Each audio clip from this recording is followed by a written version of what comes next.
Welcome to The Catch Up, a podcast from the Daily Catch where we take you inside the news. My name is Walter Mullen, and I am the publisher of the Daily Catch. And I'm Emily Sachar, the editor of the Daily Catch.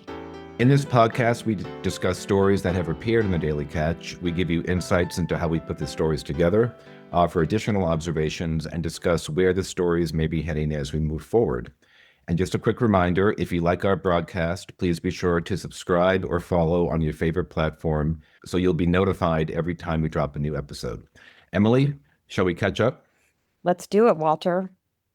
So for today, we return to that most favorite topic of Red Hook and Rhinebeck readers, the Red Hook Boat Club and the town of Red Hook's plan to take the club by eminent domain. Last we wrote about this in mid-August, the town had lost an important portion of a lawsuit brought against it by the boat club. The club has several lawsuits pending against the town. But our topic today is not these lawsuits, but rather an idea from a private citizen to get the town into the boat touring business. Emily is going to conduct that interview. So Emily, sail away. We have a member of the community talking to us about a matter of personal interest and a creative idea that she had. And I'd like to introduce you to her today. Her name is Cary Kitner. Cary, tell us a little bit about you. Where do you live? How long have you lived here? How did you get here? So my family moved to Woodstock in 1962 when I was 4, and my dad worked in Red Hook. And then in 1972, 10 years later, we moved to Red Hook as a family. And then shortly after that, my father died. And I stayed and finished high school. And because we were in a bad financial shape, I got a scholarship, local scholarship to Bard College. So not only am I a Red Hook resident, but I'm a Bard alum. Tremendously grateful for that. And then I moved away for a year, and then I moved to Barrytown in 1982. So I've been in the area for 55 years and a resident of Barrytown for 43 years. All right. And Barrytown, of course, is relevant because the Red Hook Boat Club, about which we're going to talk now, is located in Barrytown.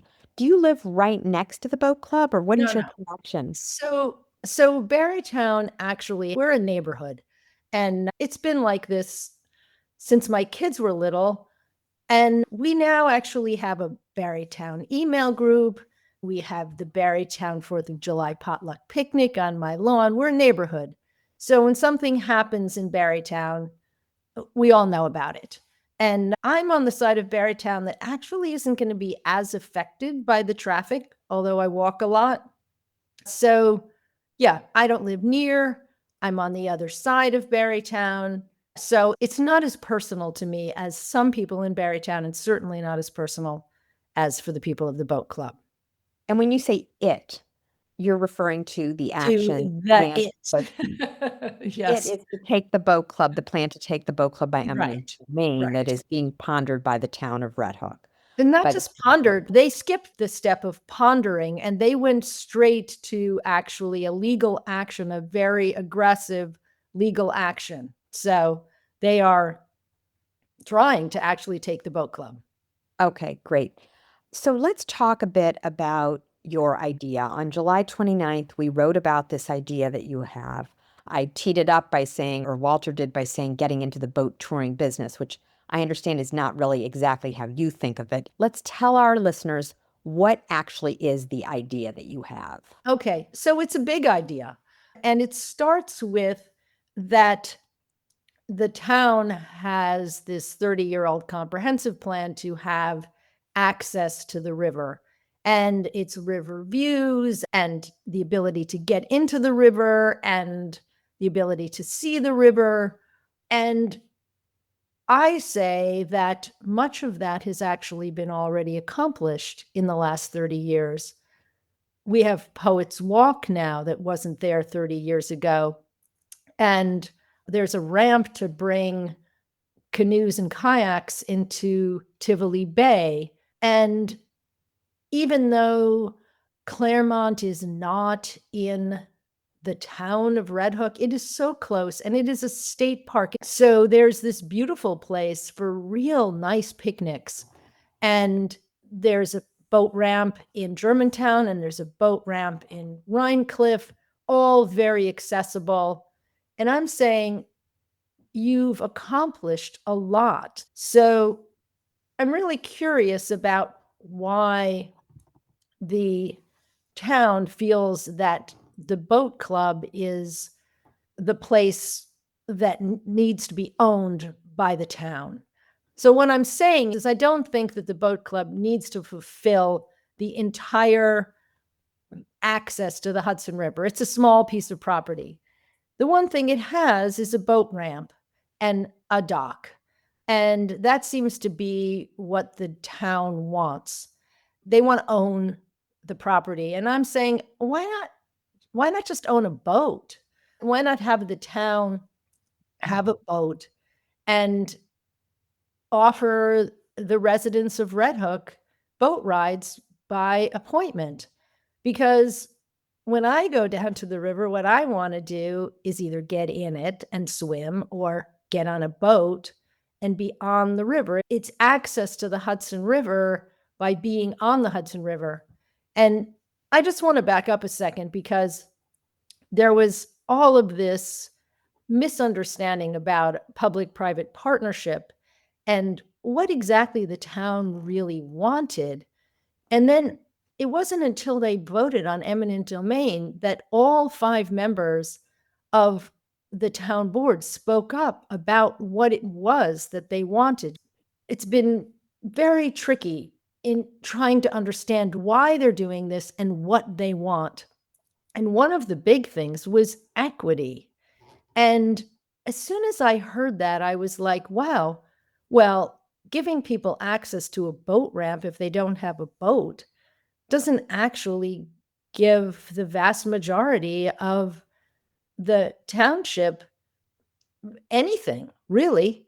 And I would say the vast majority don't own a boat, not the kind of boat that could go down that boat ramp. But I brought this idea to the boat club. Actually, I brought it to Richie Ross, who is the Commodore, and a couple of other members of the board. Richie loved it because it actually furthers the mission of the boat club, which is to get people out in a boat. So tell us more precisely, Cary, how you envision this working. So yes, the town would buy a boat.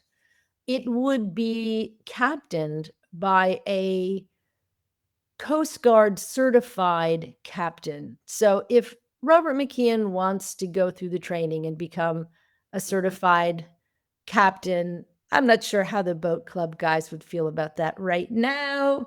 So no, they wouldn't be calling Robert up. Let's get clear about how the boat club works right now. 100 members. That doesn't mean 100 people. That means 100 families. It means 100 clickers so that they can get in the gate. My proposal was to give the town a clicker, have them become a special member. Richie even was willing to let them moor their boat. If there was going to be multiple rides, you'd sign up ahead of time. So it's not like somebody would just suddenly come but there would be 2 parking places for guests and a parking place for the captain. It could happen anytime, any day, because there would be basically unfettered access to get into the club to get on the boat. And let's get clear, the boat ramp is only big enough for like a 20-foot boat. So 6 to 8 people in the boat at a time. That's 2 parking places, which is a commodity at the boat club. So you'd make a reservation as if you were making a dinner reservation, and you'd sign up. And would a person pay for this opportunity? I think the whole idea is that this is public access and that the town pays. And that's why I think it's important that everybody could actually do it, not just the people who own boats. I mean, the town park would be free, right? There wouldn't be a fee to get into the park. So yeah, and it would be vastly cheaper than buying the property. So you got this idea, you surfaced it with Richie Ross, he liked it. Have you surfaced the idea with Mr. McKeon directly? No, Richie did. Richie went and spoke to Robert, and they didn't like it. So, Cary, what prompted you to come up with this idea? Why now, or when you brought this up in July, what set of facts had you gathered that made you think the time was right for that idea? So it was very confusing, the correspondence between Richie Ross and Robert McKeon, which Richie showed to me. And every time the public-private partnership was mentioned, not every time, but often, there was also the words friendly acquisition used. And so I went to speak with Robert McKeon because I didn't understand that. And it became very clear in our conversation that the town intended to own the property in a public-private partnership, that there was no option for the boat club to maintain ownership. And so, of course, the boat club doesn't see that as a partnership. They see it still as an acquisition. And the way that the boat club people come and go, they have unfettered access to their property. And if it was a town-owned park, I don't see how they would continue coming and going as they pleased or passing that down to their heirs, which has been the tradition of the boat club, is that they pass it on from generation to generation. Ownership is very important for them. So you were essentially trying to offer Robert McKeon another kind of ownership, not Exactly. owning the club, but owning a boat. Owning a boat and this having unfettered access to the property for the purpose of taking people out, everybody, anybody out on this boat. Okay. And it seems that this is a non-starter because, as you and I have discussed, including in leading up to this podcast today, Robert McKeon wants a park. And you may suggest or think that he wants a pier and a dock, but it seems possible to me that he also just wants land for a picnic. He wants those picnic tables. He wants those barbecue pits. He wants that slide. He wants the view. And it has nothing to do with boating. You agree that that's... Yes. And that's why I think it went nowhere.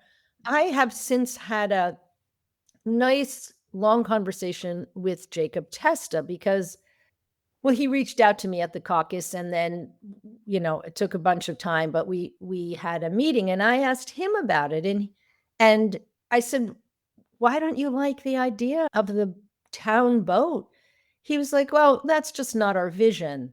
And really, the vision is, as you said, a park where people come and have a picnic.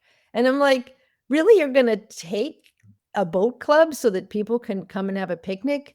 That's not how I see the river. Let me just go back to a conversation that I had with a boat club member who's also a resident of Barrytown. And he said, when I want a family picnic, I go to Claremont. Like, you can't play Frisbee at the boat club. The Frisbee goes in the water, and you can't have kids just running around willy-nilly because there's an edge. I went down to look at the Rhinecilff boat launch, and they do have a little park there. It's nice. And they have a wall. You can't just fall in. But at the boat club, you can just fall in. So I think the issues of safety are very real. And so it doesn't make sense to me. It's not really a great place for a park. It's a nice place for a boat club, frankly. Yeah. Okay, and just to tell our readers and our listeners, Jacob Testa is a member of the town board who voted in support when they had the 3-2 vote in support of pursuing eminent domain. So before we close out our podcast today, Cary, where does the idea stand, and has there been any further update in the 6 weeks or so since you first floated the idea? Well, so Richie and I believe Dave, a member of the boat club and a member of their council, went and talked to Robert about it. And then Robert said, well, give me something in writing. And I'm not sure if they went writing first or spoke to him. I think they went to speak to him and then they gave it to him in writing, but I don't know that for sure.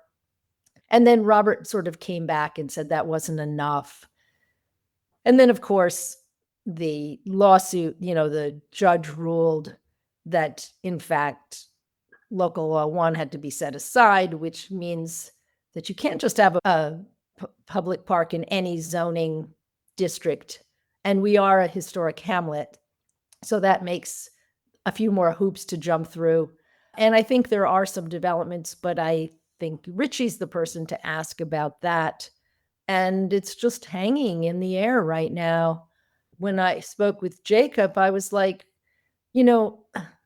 why can't you just drop the eminent domain and work on a public-private partnership? And his response was, if we do that, they won't come to the table. And so there's this really strong mistrust between the town board and the boat club. And I think the town board feels that they need to have a gun to the head of the boat club in order to negotiate. And the boat club doesn't like that because, in fact, it's their property. And to put a gun to their head is an incredibly aggressive move. So the boat club is in defense mode. It's really hard to negotiate when there's a war going on. Yeah. Yeah. Well, we really appreciate your explaining the idea. Are there any other details of the idea that should be on the table for our listeners to understand? Well, there was one extra piece, which is that I have been trying to say that canoes and kayaks are inappropriate at the boat club. This is something that Robert McKeon has repeatedly said would work there. I'm an avid canoeist. I'm a crazy avid canoeist. I go out in the river when it's ridiculous, and I know how dangerous it is. I was offered a membership at the boat club a number of years ago, and I don't want to launch out of there. It's a terrible launch. It's dangerous. If you opened it up for that, somebody is going to crack their head on the dock, I can assure you. But Tivoli Bays could really use some help. There's a slide, if you want to call it that, to bring your canoe or your kayak down this really steep stairwell. And, with a little engineering, a winch or some pulleys, it would make that a much better launch. I don't know why the town wouldn't invest in that. It's much safer and it would make it more accessible for everyone. Yeah. Of course, as we've just said, those are not the goals that Robert McKeon is trying to achieve. He wants a picnic ground, and you're not going to get that. And I want our listeners to know we have invited Robert McKeon to come on the podcast several times. We continue to leave an open invitation for him to join us on the air, and we hope very much that the time will come when he will decide to answer our call, because we think our listeners would love to hear from him in real time on the air. So, Cary, thank you so much for being with us to explain this idea. Maybe we haven't heard the last of it, so we'll see. Thank you for being a forum for reaching the public. Thank you. It's important. Yeah, it's important. It really is. That's an interesting perspective from Cary and an interesting idea for the club. We'll watch to see where it goes. So now, before we close, it's time for a question. And today, Emily, we have a question from a listener up in Cape Cod. Who knew that people were listening to our little podcast all the way up in Cape Cod? Wow, that's very exciting. Are you ready for the question? I'm ready. Fire away. Sail away, fire away. Let's get it going. Journalism and journalists are under attack in the current environment. Facts are talked about as alternative facts. Everything seems to be politically charged. Civility and civil discourse have been diminished. Since you live and work in the communities we cover, Emily, do you feel the pressure? And if so, how do you deal with it? I do feel the pressure, and it weighs on me in many ways. First of all, I notice that our readers often are unkind to one another. The kinds of comments that we get sometimes at the end of stories, which we ultimately elevate up to our comments to the catch feature are most disheartening on occasion. Not always, but often. And the Daily Catch has very strict policies. We do not allow people to malign one another. We will ask somebody to please resubmit a comment and take out fiery language or language that could be construed even as hurtful, right? Like maybe it doesn't rise to the level of being libelous or slanderous, but it's just rude and unkind. And I don't want that kind of discourse in the pages of the Daily Catch. So that's the reader to reader interaction. We also see sometimes very unkind letters sent to me, and they're hard to take, I'll be honest. I'll give you an example. A few months ago, we did a story, and I think I may have mentioned this in an earlier broadcast, about the gentleman who was brought up on sexual abuse charges with young girls at the LeClaire Martial Arts Academy. And we decided to cover that story because LeClaire had, at the time, they no longer do, a training outpost in Rhinebeck behind Bread Alone. And there were several people who did not like that we had chosen to cover the matter. They had different reasons, but that really wasn't the issue. It was the way they came after me and the tone and the words that they used. And I think that that was something that the current national climate somehow gave them permission to do. And what I will do when I get a letter like that is I will try to postpone my own judgment and try to table my own personal feeling of pain, right? And I will try to write the person back and talk from the heart. And I will say, this is not for public discourse. This is not to be posted. I just want to tell you how I feel as the editor of your newspaper, because it is our community's newspaper. I sometimes feel I am the vessel, Walter, that brings that news into the open. And I'm using the skills I've been trained to use, but I'm really just taking the community's news and moving it out into a format. So I will explain that role to the writer, and I will ask them to please see it from a different perspective, to try to understand why I made the choice I made. And I find that often in doing that, I can decompress the rage. I can decompress and quiet the anger. And that has happened with a couple of people who've now turned out to be not only supporters of the paper, but donors to the paper. So it happens, Walter, and you may experience it too. Do you experience it in your role?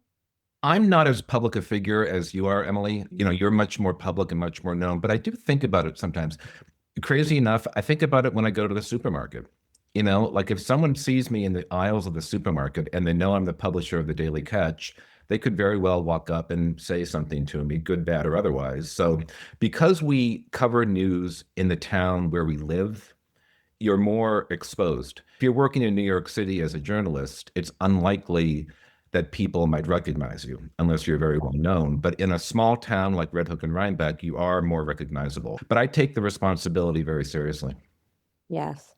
And I think the other thing that we've done as a newspaper that's very important, and we state it periodically and remind our readers and will remind our listeners today, we are nonprofit and nonpartisan. We don't take perspective. We don't have a point of view on the news we cover. We may privately have an opinion, but we try very hard to suppress those opinions because we are better as journalists if we don't let ourselves get emotionally involved in the issues we're covering. And we certainly don't editorialize on the topics we're covering. And so take today, for example. We just got done doing an episode with Cary Kitner about a very volatile issue, probably the most volatile issue I think this newspaper has ever covered in its 5-year life, 4.5-year life. And I view it as being very important that we cover that issue. But I have to bring a quiet, a sense of calm, and a sense of open ears to that story at all times. What is that old line from Planned Parenthood? Our ears are open, but our lips are sealed. And I think that's something that really weighs on me. I'm listening, I'm listening, I'm listening, I'm telescoping it back out, but my personal perspective is not involved. So I hope that answers your question. It's a great one, and it'll come up again and again. So ask me again in a few months. Let's see where we are. And we encourage other listeners to submit questions as well, and we'll hopefully answer them on future broadcasts. This concludes this episode of The Catch Up. We hope you enjoyed listening. Again, if you like our broadcast, please be sure to subscribe or follow on your favorite platform, and you'll be notified every time we drop a new episode. Thank you to Matty Rosenberg and Jen Hammoud at Radio Free Rhinecilff for their help in producing today's episode. And thank you to Esther Martell for her help with editing. Emily, I always enjoy catching up with you. You too, Walter. Thanks for your great question.